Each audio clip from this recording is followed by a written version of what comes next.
Once on the earth there was a frog. He came from Mars with the help of a dog. This is his part of the tale.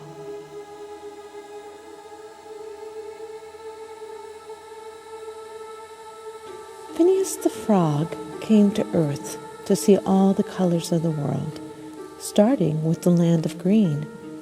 But, like so many things, it was not as advertised. The land of green, properly called Greenland, was a place of cold and ice. Now every day was gray, and every day was the same. He awoke, he looked out upon the ice-capped landscape, and he hopped as far as he could. And as he hopped, he sang, "Gray, gray, all I see is gray. Everything about me." Phineas the frog was an astronaut and an optimist. There was not much that could bring him down. But as the gray days dragged on, he began to lose hope and land.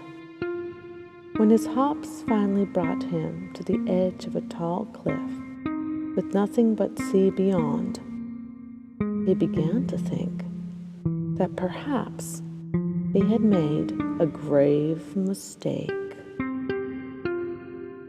The pale blue dot deceived me. No days but gray, no nights of indigo hues. No red, no gold or green. No purple seas, no skies of blue. My adventure is a failure. I can't see the cerulean. Did somebody say Sir Julian? The voice belonged to the largest being Phineas had ever seen. Sir Julian, Knight of the Seven Seas, Whale Division, was not usually called upon by those on land, but seeing how sad the small frog was, he was determined to be of service. Phineas wanted nothing except to be taken away from this horrible place, and perhaps also a rocket to return to the moon where he had a friend. Sir Julian said not to worry, he would accomplish both. But first, the frog would have to hop south, where the cliffs were closer to the sea. Phineas wasn't sure he could hop another hop, but he was not one to give up. And so, after thanking the whale, he turned and began his long journey to the south.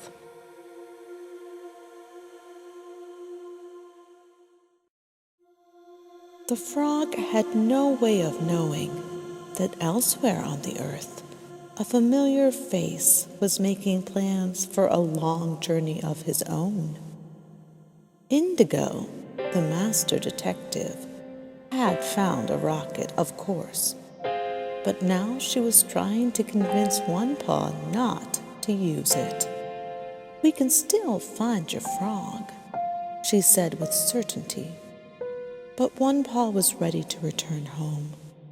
His friends were sorry to see him go and asked if there was anything else they could do for him. He had one final request. He wanted to know if someone would kindly tell him if the moon he saw above was blue. Auntie Tiger laughed out loud. "You old dog. The moon doesn't change color. It's an expression."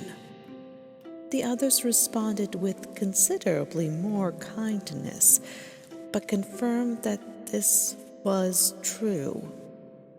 One Paw's mission was now a complete failure.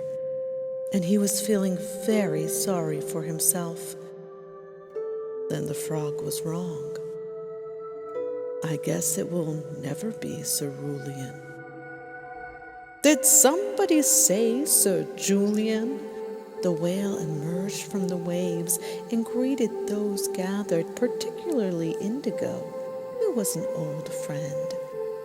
When he learned the snake was also there for the rocket, he agreed she should have it. On closer inspection, it was far too large to take to Greenland. The snake flicked her tongue. Why was the whale taking the rocket to Greenland?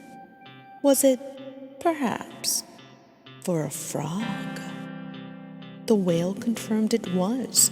And was he from Mars? The whale hadn't asked. But he was wearing a spacesuit. In any case, the whale was meeting the frog at the southern tip of Greenland in the hopes of carrying him to safety. This had to be Phineas, found at last. Everyone was excited for One Paw as they expected him to be, but instead he repeated his request to be placed on the rocket ship. One Paw Dog was feeling what many feel when one's goal is nearly in their grasp. He was afraid. He had learned, since leaving his moon, that many of the things he thought he rightly knew were not so right at all. What if he was wrong about this too? One Paw Dog did not want to be disappointed. The snake understood. It's no mystery, One Paw, that the more time you spend in this world, the more disappointment you will face. But you'll be more surprised too, and delighted, and happy, and proud. We can't keep you from being disappointed, my good sir, said the whale. But we can stand by your side, said the violets.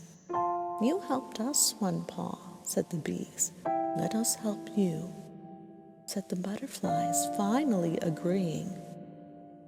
Come on, old dog, said Auntie Tiger. Let's go find your frog. Phineas had made it to the southern tip of Greenland, but when he arrived, the whale was not there. Phineas was sad and lonely. He took off his little space helmet and called out to the empty sea. Hello? Sir Julian?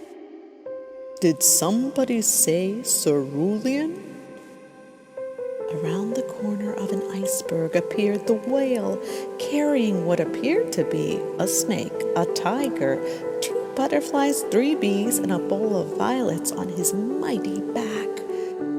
But the voice didn't belong to any of them. It belonged to his friend from the moon, One Paw Dog. The frog was enormously pleased to see him. He shouted and he clapped and he did a little dance which was very difficult in his spacesuit.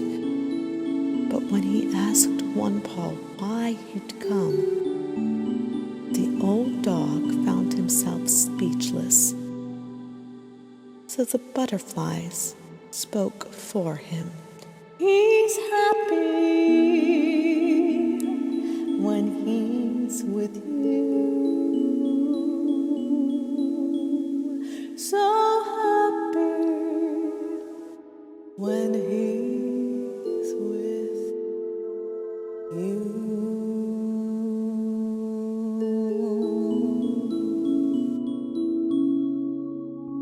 The frog was touched, but then he took a closer look at all those assembled, and started to cry with joy.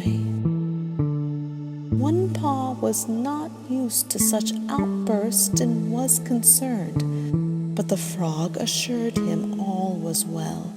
He was excited because somehow, in this land of gray, One Paw Dog had brought him the very thing he'd come to see.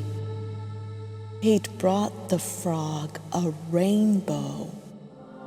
And it was true. One Paw's new friends were of every size, shape, temperament, and color. But One Paw was confused. All he saw was gray. Phineas the Frog was very sorry for his friend. "Oh, One Paw, you've come all this way, but I'm afraid you're colorblind. You'll never see a rainbow." One Paw Dog looked at his friends. He looked at the tiger and the snake, the bees and the butterflies, the whale and the violets, and the frog. And then he did a rare thing. He smiled, because this time he knew exactly what to say.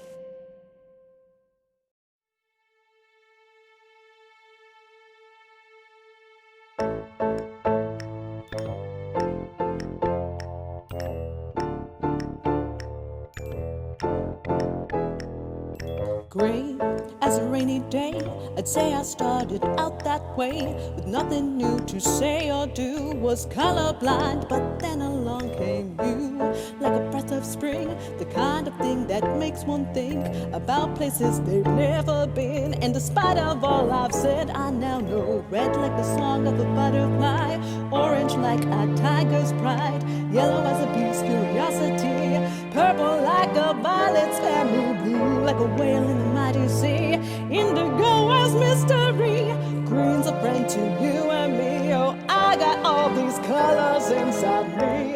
Color, color, color. I got all these colors inside. I got the color deep inside. The colors make you dream, and colors make you see the possibilities. We got the color deep inside. Oh, colors make you dream, all the colors that make you and me, like red, orange, yellow, blue, violet, indigo, green. All inside me, red, orange, yellow, blue, violet, indigo, green. As One Paw sang, his friends joined him, and as their voices grew louder, a light on the horizon appeared. The long gray days were finally over, and the old dog reflected on everything new he had learned. I can be happy, I can be curious, I can be proud, I can